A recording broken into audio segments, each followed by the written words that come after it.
Que reprochez-vous alors au mercato lyonnais ? L'incohérence de ce mercato, dans le sens où on a entendu plein de choses avant ce mercato de l'Olympique Lyonnais, cette équipe qui devait transformer avec le mercato d'hiver parce qu'ils vont beaucoup investir. 55 millions. Parce que ce club est très attractif, donc va récupérer des joueurs, certes en difficulté. Oui, parce que sinon ils ne sont pas transférés au mercato d'hiver, mais des grands joueurs, d'expérience, ça va aider. Le mercato lyonnais. Ça, c'était au mois de décembre, le discours de John Textor et toute sa carte rapprochée. Donc, moi, j'y ai pas cru, mais au moins, j'étais curieux de voir ce qui allait se passer. Et donc j'ai attendu très longtemps parce qu'on a attendu les dernières minutes et même donc Benrahma ça a pas pu se faire et puis ça s'est fait en fin de compte à la dernière seconde. Ça veut dire que en effet Lyon est très attractif parce qu'à mon avis Benrahma ça a été difficile de le récupérer vu que c'était un joueur en difficulté à West Ham qui jouait pas. Si tu as des vues sur lui, je pense que les vues sont pas, ils l'ont pas observé et eu cette idée-là à 5 jours de la fin du mercato. J'espère juste que c'était dans les plans au début du mercato. Donc en fait, tu as un mois pour ficeler l'arrivée de ces joueurs-là.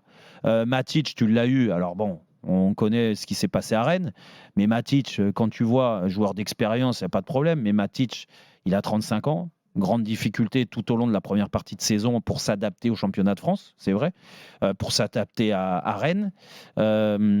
Et aujourd'hui, à 35 ans, quand tu passes quasiment 2 mois sans jouer au football, de faire des matchs, c'est compliqué de tirer tout de suite le maximum quand tu vas jouer. Donc il va falloir laisser le temps à ces gens-là d'adaptation. Benrahma, c'est la même chose. Les autres recrues que tu viens de citer, pareil. Les jeunes qui ont été recrutés aussi. C'est pas moi qui le dis. C'est même John Textor, le grand connaisseur du football, qui a dit on a pris des jeunes parce que c'est des opportunités maintenant, parce que peut-être qu'au mois de juin, on ne pourra plus les faire parce qu'ils seront trop convoités. Donc on a fait des paris, mais on compte pas sur eux pour l'instant pour transformer l'équipe. Ils vont apprendre. Ok, donc alors tu as recruté des joueurs et tu sais qu'ils vont pas jouer. Donc pour moi, en fait, il y a beaucoup d'incompréhension parce que tu veux transformer cette équipe, mais tu prends des joueurs qui sont pas capables de la transformer tout de suite.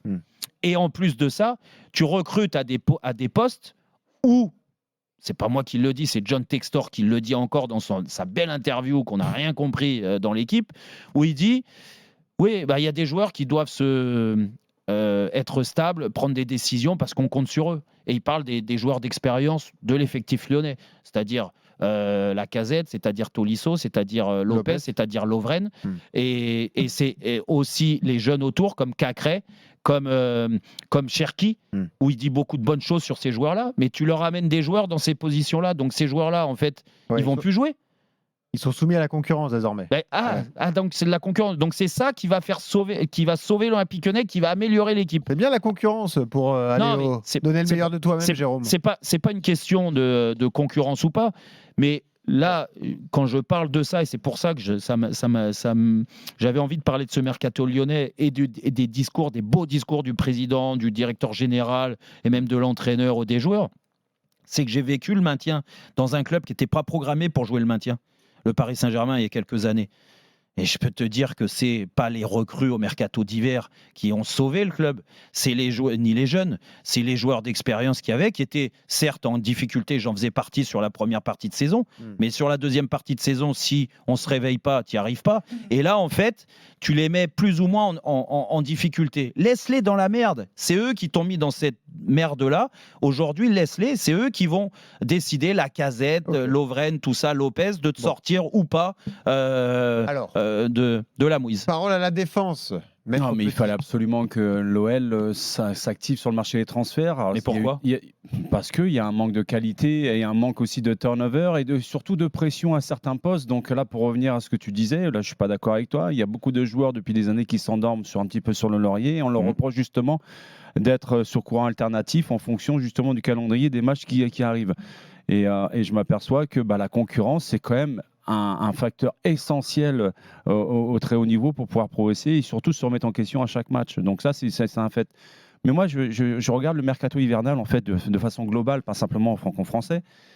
Et je trouve que c'est un mercato extrêmement tranquille. Il ne se passe pas grand-chose. Lyon, c'est le club d'Europe qui a le plus recruté. Oui, et souvent, ce sont les Anglais qui donnent le ton sur le marché des transferts, qui permettent justement de sortir les vannes financières pour pouvoir justement, par rétroactivité, au club français de pouvoir être actif et pallier justement à certains manquements. Ça n'a pas été le cas cette année. Les Anglais ne se sont quasiment pas manifestés sur le marché des transferts. Donc ça, tu coupes la manne financière. Malgré tout, l'OL met sur la table 50 millions d'euros parce qu'ils savent qu'il y avait l'obligation de s'améliorer, d'amener davantage de joueurs. Je ne dis pas en qualité, même si je pense qu'il y a des paris de certains joueurs, mais il y a des joueurs, on connaît certaines qualités de certains joueurs. Moi, Benrahma, sincèrement, même si tu dis qu'il n'était pas titulaire à chaque fois à West Ham, je suis d'accord avec toi. Il jouait pas. Mais je l'ai souvent vu jouer. Sincèrement, il peut apporter quelque chose d'intéressant dans le jeu lyonnais, notamment la collaboration avec Lacazette, avec Cherki et compagnie. Tu vois, on verra bien. Mais les effets d'annonce de Textor, c'est comme à l'époque où ils étaient à la charrette, ils étaient derniers. Ils disaient moi, je suis inquiet surtout des futurs adversaires qui vont rencontrer l'Olympique Lyonnais. Parce que voilà, vous allez voir l'Olympique Lyonnais. Donc, si tu te fies aux déclarations, à la communication de Textor, c'est sûr je serai d'accord avec toi. Bon. Moi, je me fie justement. Les paroles, il y a les paroles et il y a les gestes. Les gestes, c'est quoi? C'est qu'ils sont, je ne sais pas s'ils sont renforcés, en tout cas, ils ont pris des joueurs qui viennent justement bousculer un petit peu la hiérarchie qui peut être installée dans un club aujourd'hui, et notamment à certains postes. Moi, je crois profondément que l'OL va s'en sortir. Voilà, c'est mon avis.